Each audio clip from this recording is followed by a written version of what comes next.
Hola mis amigos, ¿cómo están? Soy Juani, hoy es domingo, episodio 15. Episodio 15. Entonces, en la clase de hoy vamos a aprender el verbo gustar. Gustar. Significa to please, or think of it in English, translated as in to like. To like is probably an easier way to think of this particular verb.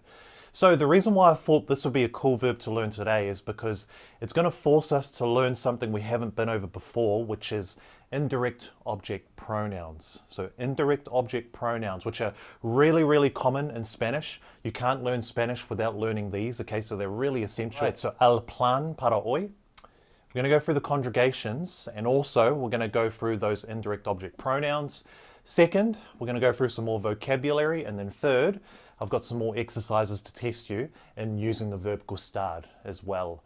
All right, vamos.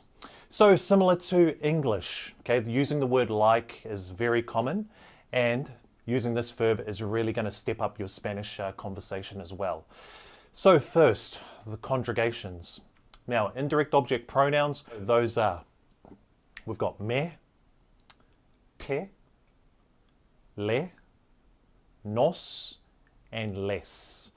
So those are the indirect object pronouns. Now, with the conjugations, for gustar, it's pretty simple.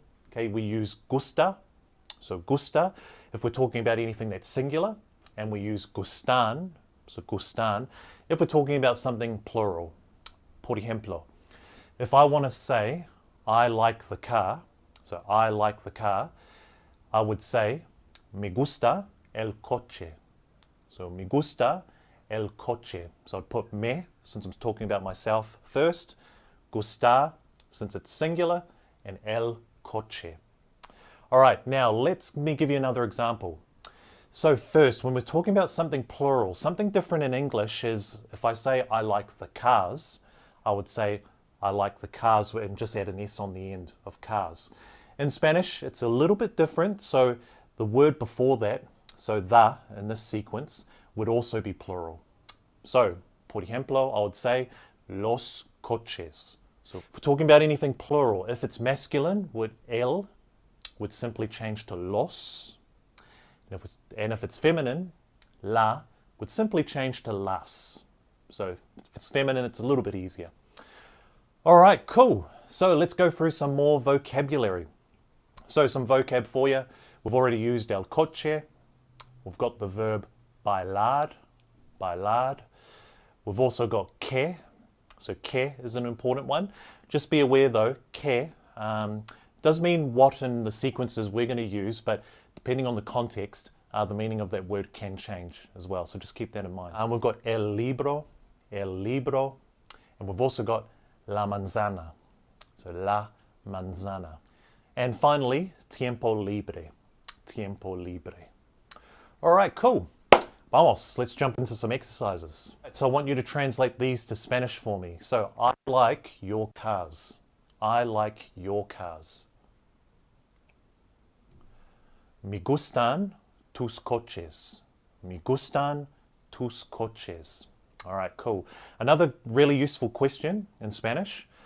What do you like to do in your free time? So what do you like to do in your free time? So remember using the verb hacer, to do. All right, you would say, ¿Qué te gusta hacer en tu tiempo libre? ¿Qué te gusta hacer en tu tiempo libre? All right, what about if I wanted to ask you, what do you like to eat? So what do you like to eat? You'd say, ¿Qué te gusta comer? So ¿Qué te gusta comer? All right, a couple more. My friend likes to dance. So my friend likes to dance. All right, you'd say, mi amigo le gusta bailar. So mi amigo le gusta bailar. All right, let's go another one. They like the books. So they like the books. All right, you'd say, les gustan los libros. Les gustan los libros. All right, finalmente. So last one, we like the apples. So we like the apples. Okay, so you'd simply say, Nos gustan las manzanas. So nos gustan las manzanas. All right, awesome. So that is it for today. Another useful verb to step up your conversation. So as always, guys, keep on practicing. And if you've got any other questions, feel free to hit me up. But apart from that, that's all for today. Hasta pronto.